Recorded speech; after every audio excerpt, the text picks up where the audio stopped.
저는 한양대학교를 졸업했고요. 한양대학교에서 박사를 하고 지금 현재는 가천대 길병원의 신경외과 교수로 있으면서 병원의 인공지능병원 추진단장으로 있습니다. 제가 오늘 발표드릴 내용은 요즘 이제 언택트 진료와 인공지능이라는 제목입니다. 언택트라는 말은 사실은 공인된 단어는 아닙니다. 근데 요즘 이제 많이 쓰기 시작해서 이제 언택트, UN 또 어떤 사람은 온택트, ON택트를 또 쓰기도 합니다. 어찌됐건 이제 비접촉 진료를 의미를 합니다. 거기에 대해서 좀 말씀을 드리고자 합니다. 최근 30년 동안의 변화가 많았죠. 인터넷이 나온 다음서부터 2000년, 2010년, 2020년 이렇게 오면서 엄청난 변화가 많아서 그 변화를 일일이 언급하는 건 시간 낭비일 것 같고, 하여간 인터넷과 스마트폰의 등장, 또 공유경제의 등장, 2010년대에 와서 IoT, AI 이런 것들이, 클라우드 서비스, 빅데이터 이런 말들이 사람들 입에 많이 오르내리면서 거의 이 시대로 가나 했는데 갑자기 강적이 나타났죠. 뜻하지 않은 강적이 등장하는 바람에 이런 말들이 확 눌러버렸습니다. 언택트라는 말에. 그리고 거의 배달의 시대가 왔습니다. 우리 민족이 배달 민족인데 그걸 알았는지 하늘이. 어찌됐건 진료도 역시 지난 30년 동안 숨가쁘게 바뀌었습니다. 그동안에 해오던 아날로그식 진료에서 슬슬 웹이 등장하더니, 그 다음에 앱으로 넘어가는가 싶더니만 갑자기 또 언택트 진료가 또 이제 사람들 입에 회자되고 있습니다. 언택트 기반 진료는 이제 나온 개념이기 때문에 사실은 옛날부터 나오긴 했습니다만 논의가 활발하지 않았죠. 아직 그것이 무엇이라고 정의를 내리기에는 좀 이릅니다. 어찌됐건 키워드를 좀 보면 비접촉 양방향 인터랙티브 진료를 말하는 거고, 또 인공지능 기반이면서 초고속 통신망에 기초한 그런 진료일 것이고, 공감 진료를 얘기하고 타겟 진료를 얘기하고 환자 중심 진료, 이 파워시프팅이죠. 의사에서 의료에서, 의료가 의사에서 환자로 파워시프팅 되는 그런 진료를 얘기하고, 배달 진료가 또 요즘 아주 핫합니다.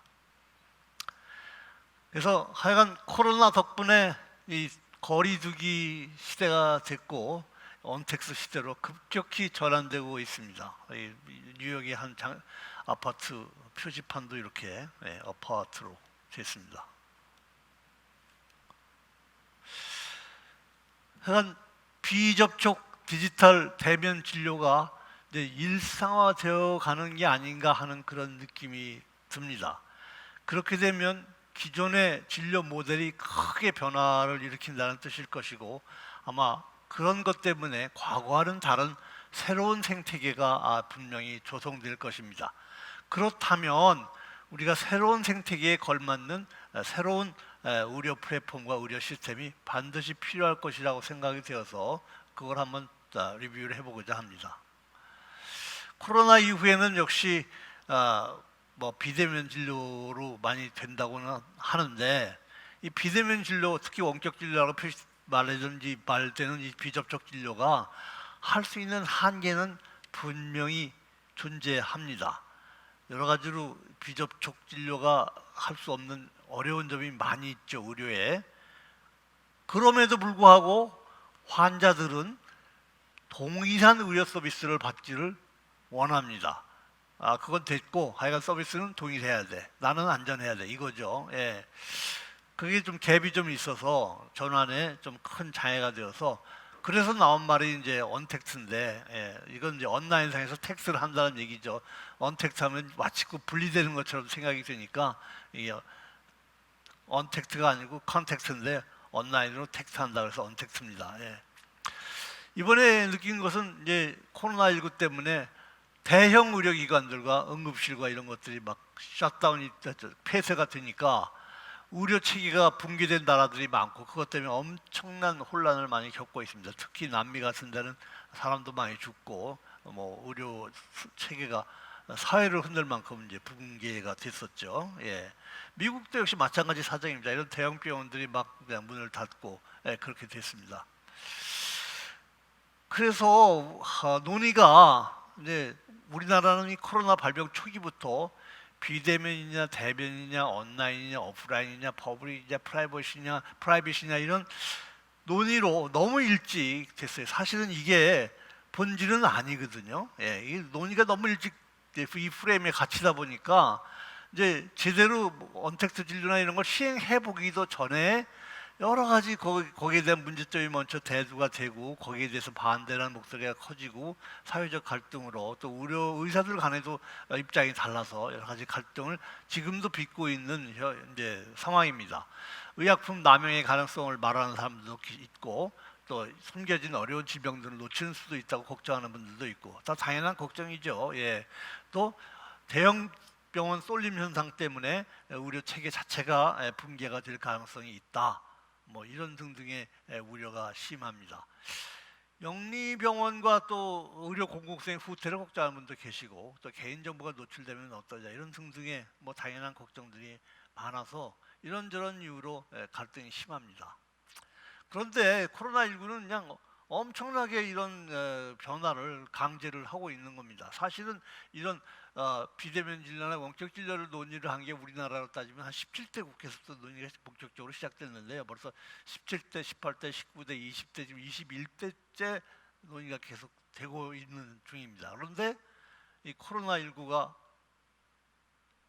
확 밀고 들어와가지고 벌써 몇 달째 지금 비접촉 처방전을 내고 있는 상황입니다.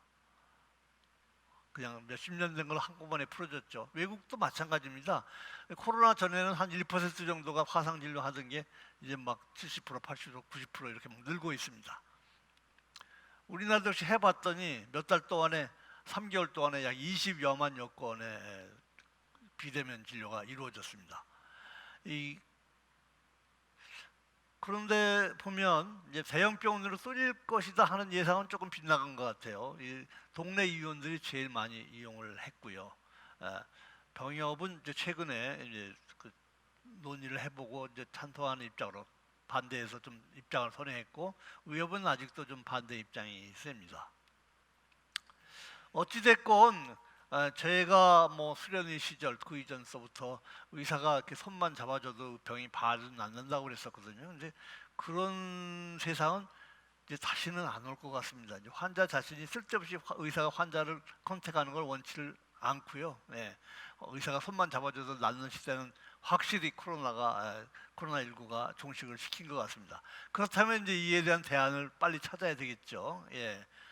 다행히도 뭐 다행인지 불행인지 모르겠으나 요새처럼 의사들이 칭찬을 받은 적이 사실은 별로 생각이 안 납니다.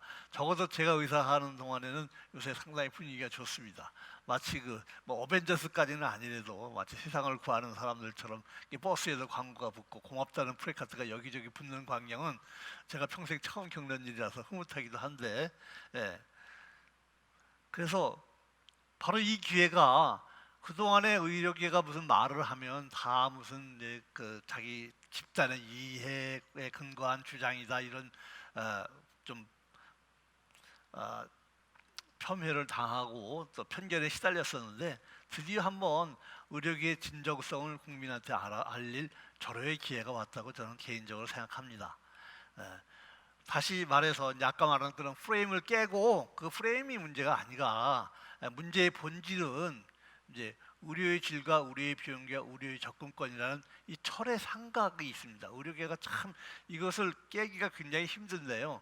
이 의료의 질과 비용과 접근권을 동시에 좋게 하는 방안을 찾기가 거의 불가능했었습니다. 그런데 이제는 인공지능과 초고속 통신망 이런 기술 때문에 이 세 마리 토끼를 동시에 잡을 수 있는 기회가 드디어 왔다.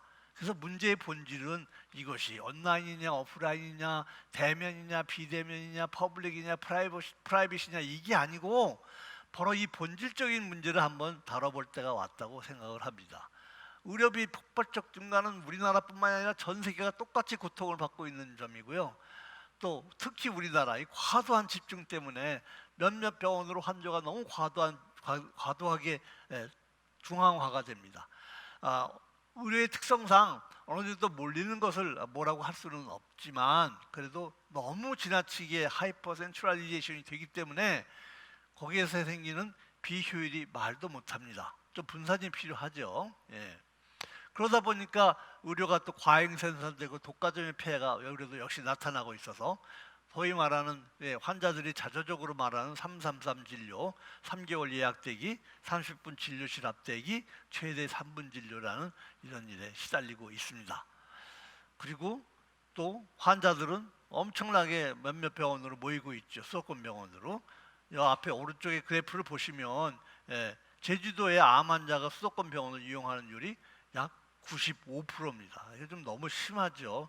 그리고 대형 병원 옆에는 이렇게 암 주사나 암 치료를 위해서 환자들이 거주하는 환자방이라는 데가 있습니다. 그 서울대학교 앞에 고시방만 있는 게 아니고 환자방에서 그 몇 평 남짓한 좁은 방에서 나쁜 환경에서 좋은 환경에서 아주 좋은 치료를 받아도 힘든 암 치료를 환자들이 받고 고통을 받고 있습니다. 심한 비효율성이 발생하고 눈에 안 보이는 인비지블 코스트가 어마어마하게 발생하고 있습니다. 그리고 병원이 점점 대형화하다 보니까 과도한 오버헤드가 발생을 하게 되고 거기에 대해서는 환자와 의사 자신도 고통을 받고 있습니다. 또 하나는 이제 미들맨입니다. 의료 시스템이 너무 유통구조가 복잡해가지고 중간에서 너무 많이 셉니다. 자본주의 속성상 미들맨이 전혀 없을 수는 없지만 의료비가 상당히 미들맨한테 돌아갑니다. 대표적인 미들맨이 이제 건물주죠.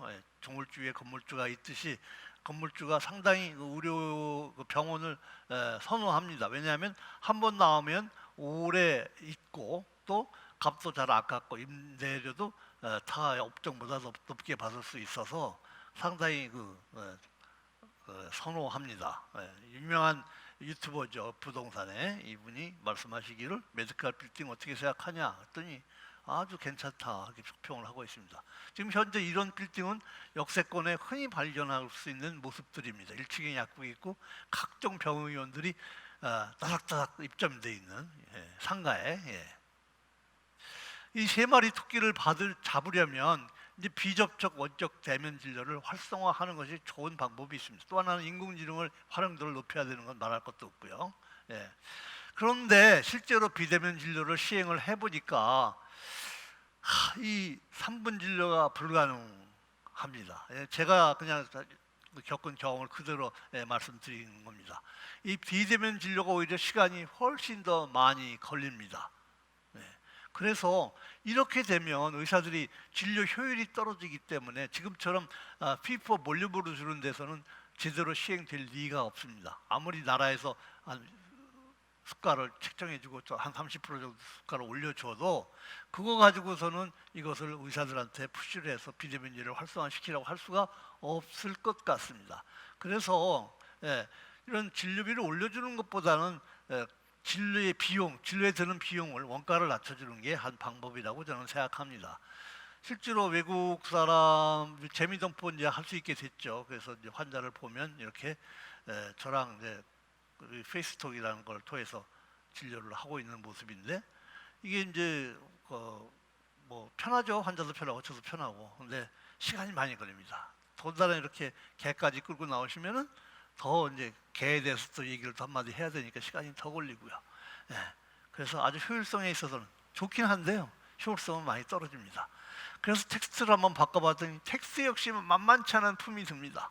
이걸 3분 안에 어떻게 제가 이런 대화를 하겠어요, 환자하고. 한 환자 보는데 하는 대화거든요, 이게. 엄청난 제가 카톡을 해야 환자를 하나 볼 수 있습니다. 뭐 전혀 또 잘 못하시는 분들도 있으시고 또 제가 카톡을 오픈하다 보니까 제가 노출이 된 거죠. 그래서 뭐 일요일, 토요일, 뭐 오전, 오후, 뭐 점심시간 가릴 거 없이 아주 폭격을 당하고 있습니다. 엄청 시달리고 있어요. 과덕이니까 이것만 지나면 좀 괜찮겠거냐고 참고 있습니다만은 언제까지 제가 견딜 수 있을지 저도 자신이 없습니다.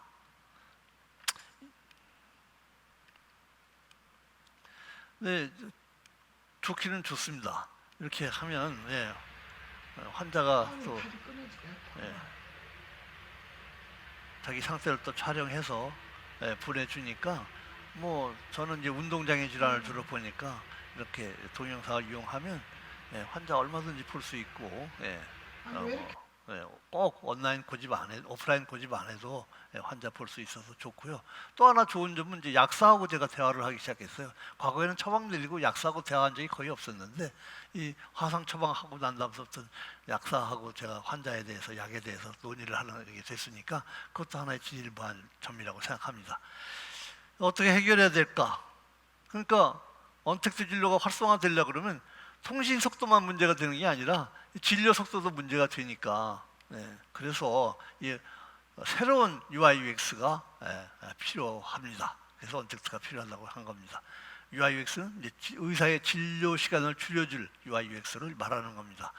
그 뭐 5G다 하면 뭐 대뜸 나오는 게 이렇게 이제 원격으로 수술하는 거 이렇게 어려운 것들 나오는데 이런 것들은 사실은 아직까지는 크게 실용화되려면 시간이 좀 걸릴 것 같고요. 이것도 마찬가지입니다. 이런 거 노인들한테 저환자들한테 씌워주면 와 어지럽다 그러고 할 수가 없어요. 그래서 아마 이런 게 당장은 앞으로 한 몇 년간은 좀 활성화가 될 것 같습니다. 그래서 사실은 이제 언택트 진료라도 이렇게 의사하고 환자하고 다이렉트로 채팅을 하거나 화상 대면을 하는 게 효과적이고 좋기는 한데 너무 비효율적이니까 중간에 상당히 그 단축시켜줄 이런 어떤 AI 로봇 같은 게 꼭 반드시 필요할 것 같습니다. 그래서 뭐 진료하는 젊은이들 다 이렇게 진료하거든요. 이렇게 이제 성형외과인데 객단가가 높은 데는 뭐 크게 지장을 안 받을 텐데 단가가 그렇게 높지 않은 과들은 언택트 진료 잘 안 할 것 같습니다. 이런 모습은 이제 점점 흔해지는 모습이고 그래서 뭐 사실 이미 그 내가 개인적으로 어떤 의원에서 어떤 의사들이 개인적으로 챗봇을 개발을 안 해도 이런 어떤 대형 플랫폼에서 개발한 챗봇 툴들이 많이 있어서 그것만 이용해도 제가 보니까 충분히 진료를 하는데 크게 도움을 받을 수 있을 것 같습니다. 제가 이제 채널을 열었습니다. 그래서 뭐 이현 치면은 이제 이현주 전 의원이 나오고 그래서 이현 박사까지 치면 이제 제가 나옵니다. 치면 왜 이걸 생각을 했냐면 이제 한번 UI UX를 지금 현재 앱으로 하려고 제가 한번 시도를 해봤습니다. 뭐 그걸 만들어 봤는데 이렇게 들어와서 어떤 의사를 찾느냐 물어보고 또 어떤 의사를 찾는지 고르라고 해서 골라가지고 들어갔더니 그 의사가 어베일러블 하지 않아서 다시 나가가지고 또 골라서 이렇게 하는 이런 UI UX를 가지고서는 어렵습니다. 실행하기가. 그래서 개선을 해야 되는데 웹에서 앱으로 넘어가는 동안에 이제 웹이 점점 많아지니까 웹사이트 방문 안 하고 블로그도 방문 안 하니까 이제 앱으로 갔다가 이제 앱도 너무 많아지니까 앱에 대한 피로감이 생겨서 드디어 이제 보스로 옮기고 인공지능 스피커의 시대가 왔습니다. 당분간은 이걸 이용해야 될 것 같습니다. 시청자 여러분 안녕하십니까? 머니브레인의 인공지능 뉴스 앵커 안지혜입니다. 저는 실제 사람이 아니고요. 딥러닝 기술로 합성된 인공지능입니다. 이런 인공지능을 이용해서 여러 가지 초진에 관련된 환자 정보라든가 환자의 컴플레인을 다 정리해서 주면은 진료 시간을 훨씬 단축시킬 수 있어서 이런 것을 생각해 봤고요. 이런 것은 이미 상당히 선진국에서 미국 같은 데서 지금 이제 시험적으로 시도를 하고 있습니다. 그래서 이제는 이제 인공지능과 5G를 이용해 가지고 드디어 이제 의사가 환자한테 다가가는 그런 시대로 변해야 될 것 같습니다. 그래서 새로운 환경에 적합한 병원을 제가 꿈꿔봤는데요. 이렇게 될 수 있으면 접촉을 최소화하고 가능하면 이런 UI UX를 다 인공지능이나 로봇으로 대처를 하고 문제는 이렇게 이제 온라인 상태에서 환자한테도 동일한 수준의 진료를 제공하는 것하고 의사에게는 오프라인 진료와 동일한 수준의 진료 환경과 효율을 보장해 주는 것 이것이 열쇠입니다.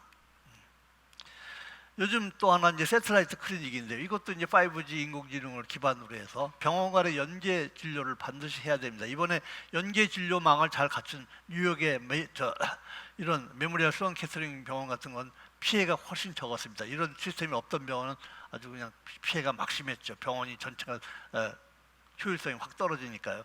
이렇게 세틀라이트 클리닉에서 와가지고 연계 진료로 가령 중앙의 대형병원하고 연계를 해서 진료를 하면 우리 같으면 뭐 양평이나 뭐 이런 정도만 와도 서울대학병원이나 아산병원하고 연계 진료를 할 수 있으면 환자들이 분산되고 훨씬 편하게 쾌적하게 진료를 받을 수 있겠죠. 그래서 이런 쾌적한 진료실 교회에서 진료받고 연결은 자기가 원하는 선생님하고 서울대학병원이다 뭐 아산병원이 사는 대형 상급병원과 연결을 해서 진료를 할 수 있으면 얼마나 좋겠습니까? 그렇게 하라고 이미 원격 허위 진찰료도 이제 되었습니다 이미. 그래서 이런 일반 환자뿐만 아니라 중환자실도 얼마든지 연계 진료, 협동 진료를 해야 중환자실의 효율성이 보장됩니다. 이 중환자실의 지금 현재 그 진료 스테이터스가 천차만별이라 중환자실 잘못 걸리면 잘못하면 환자 목숨을 잃습니다. 그럼 왜 그렇게 되겠습니까? 이게 진료 질이 차이가 나서 그렇거든요. 또 진료 장비의 질이 차이가 나서 이런 것들을 서로 연계를 해서 진료를 하면은 훨씬 더 효과적으로 적은 인원으로 많은 중환자실의 레벨을 올리고 안전을 보장해 줄 수 있을 것으로 생각이 됩니다. 이미 다 기술은 다 와 있고 이런 연계 진료를 할 수 있는 인프라는 다 되어 있는데 이제 다만 아직은 심리적인 저항론이 있고 또 사람들이 잘 몰라서 안 하는 점도 있고 그렇습니다. 그래서 이렇게 버추얼 호스피탈 센트럴에서 관제실에서 통제하듯이 여러 병원의 중환자실을 통제를 해서 수준 높은 중환자 진료를 할 수 있는 날도 기대해 봅니다. 또 하나는 이렇게 드라이버 리스카를 이용한 말하자면 배달 진료입니다. 이 드라이버 리스카가 집 앞까지 가서 여기서 퍼스트 컨택을 환자하고 온라인으로 하고 여러 가지 디바이스를 이용해서 진료를 한 다음에 처방전을 이렇게 받습니다. 이거 좀 부족해서 오프라인 진료를 해야 되겠다 싶으면 바로 이 차가 바로 이 의사한테 드라이버 리스카니까 데려다 줍니다. 또 하나는 이제 진료 비용 절감을 해야 된다고 그랬잖아요. 이제 어떻게 진료 비용을 절감해야 되냐면 시스템을 개선해야 됩니다. 지금은 너무 이제 중앙화돼 있으니까 탈중앙화를 좀 해야 되고요. 뭐 환자뿐만 아니라 의사까지 다 싹쓸이를 하는 형편이라 반드시 탈중화가 이루어져야 되겠는데 기존의 의료 유통 방식입니다. 1차, 2차, 3차 상급기관 이렇게 되어 있는데 어떤 교수님께서 이제 2차, 3차가 필요 없다 이렇게 주장하시는 분들도 계셔서 논란이 많았는데 이거 다 없애버리자는 얘기가 아니라 이렇게 좀 유연하게 1차, 2차, 3차, 4차가 서로 교통하면서 연계 진료, 연합 진료, 공유 진료, 합동 진료를 할 수 있으면 얼마나 좋을까. 왜냐하면 이미 기술적으로는 5G나 AI 때문에 가능해졌으니까 이런 변화를 한번 제안을 해봅니다. 그래서 의료 공급자에서 소비자로 파워시프팅이 돼야 되고요. 그래서 언제 어디서나 동일한 환경의 진료를 할 수 있어야 되고 환자는 동일한 진료를 받을 수 있어야 되는데 다만 데이터의 무결성과 보안성은 유지가 되면 될 것 같습니다. 그래서 PPP 모델을 주장합니다. 그래서 퍼블릭과 프라이빗이 이제 서로 상반되는 개념이 아니라 퍼블릭 인베스트가 프라이빗 리턴으로 또 프라이빗 인베스트가 퍼블릭 리턴으로 유연하게 되는 그런 시스템을 꿈꿔봅니다. 그래야 이런 일이 없죠. 미국에서 방울뱀에 보험 없이 물리면 방울뱀 독에 죽는 게 아니라 돈 때문에 죽습니다. 코로나 치료비가 13억 원 나왔다는 기사 하나 보셨죠? 코로나보다 더 무섭죠. 13억 원. 이거 자기가 낳은 아기 한 번 안아주는데 35센트가 차지됐다고 엄마가 이제 항의해서 이런 샷을 애한테 입히고 다닙니다. 그래서 뭐 시니컬한 만합니다만은 탈탈 털고 받칠 비용은 정부가 되는. 그래서 환자가 보험이 없으면 이제 죽을 수밖에 없는 그런 상황을 면해야 되겠죠. 그래서 이렇게 독과점을 개선하고 의료유통 구조를 바꾸지 않으면 우리도 똑같은 일을 당할 것 같습니다. 반드시 큰 병원이 이제는 더 큰 평균 비용을 낮추고 결과를 향상시킨다고 보장을 못합니다. 얼마든지 5G와 AI 등을 이용하면 작은 병원을 이용해서 평균 비용도 낮추고 결과도 향상시킬 수 있다고 생각합니다. 이렇게 되니까 의사들이 요즘 이제 아주 의사와 환자 관계가 점점 악화가 돼서 절망감을 느끼는데 이런 것을 회복하고 일종의 의사 해방 운동을 전개하고자 합니다. 진료는 의사에게 돌려주면 의사는 소신 진료할 수 있죠.